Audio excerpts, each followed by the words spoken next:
Okay guys, no, welcome back again kay Cruz Mac Channel in the house. At ngayon, ituturo ko sa inyo yung proper na pag-generate ng image using different AI tools. Pwede naman Gemini or syempre OpenAI na ChatGPT and so on and so forth. Okay? Pero kasi ipapakita ko dito lang naman sa video na to. Okay? Syempre disclaimer lang, this video is for educational and entertainment purposes only. Okay? Kasi marami nag-generate ng let's say mga image pero hindi nila ma-achieve yung gusto nila. Okay, yung sizes. Okay, kasi yung pinakamahirap dito yung pag-size ng image. Okay? For example guys, no, syempre may generate image, something like syempre anime. Okay? Anime. Hintayin muna natin siya mag-generate and then syempre papakita ko sa inyo yung tamang pagpa-prompt ng tamang sizes. Again, no, disclaimer lang again, hindi naman ako professional na AI prompter. Okay? Syempre kung experience ko lang, share ko sa inyo. Syempre no, kindly please like this video and subscribe to my channel. Okay? For more AI tutorials like this. Okay? Syempre, meron tayong pin comment dyan. Check nyo na lang. May free games tayo dyan kung gusto nyo. Okay? Kung hindi naman, wala naman sa pilitan. Okay na, for example guys, nakapag-generate tayo ng image. Okay? Pero ang gusto natin kasi minsan is naka-scale ng 16 by 9 or portrait. Ngayon kasi ang generate niya by default sa mga ganitong application ay naka landscape ng dati. Okay? So, ang gawin natin dito, let's say, please change this. Okay? Lagay. Okay? Pwede namang sa umpisa pa lang gawin na natin yun or sabihin natin. Okay? So, again, no, testing naman to.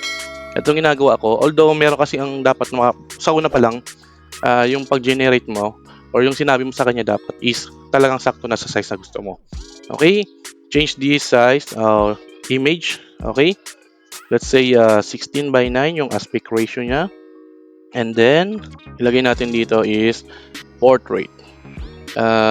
Portrait. Iyan. Try natin. Okay?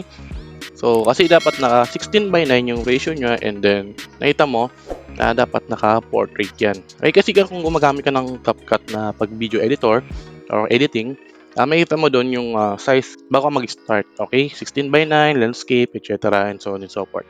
Okay? So, hintayin natin siya mag-loading, mag-generate. Okay, so minsan kasi may issue rin naman yung ating mga AI na image generator like na mga gantong free. Okay, pag ganito, minsan nire-restart ko o nire-restart ko lang yung application. Well, as you can see guys, no, yun. Ganun lang naman yung kanyang proper prompt. Okay, for example, nakapag-generate ka ng image mo ng naka-landscape. Ngayon, gusto mo naman siyang i-resize into or change, okay, yung kanyang aspect ratio turn into a portrait. Okay? Na pwede mo namang gamitin na using TikTok or pwede na siyang gamitin ipa-generate through video. Okay? Pwede tayong gumamit ng Grok dyan para itong anime na to ay pwede natin gawing video. Okay? From image to video. Again, sa next video natin gagawin yon. Ang ginagawa ko lang dito muna, no, iniisa-isa ko muna. Okay, syempre tutulungan ko muna kayo yung course natin dito, generate ng image, okay, para mag-prompt ng tama dito sa mga ganitong AI tools. Okay, again, nasa channel natin yan.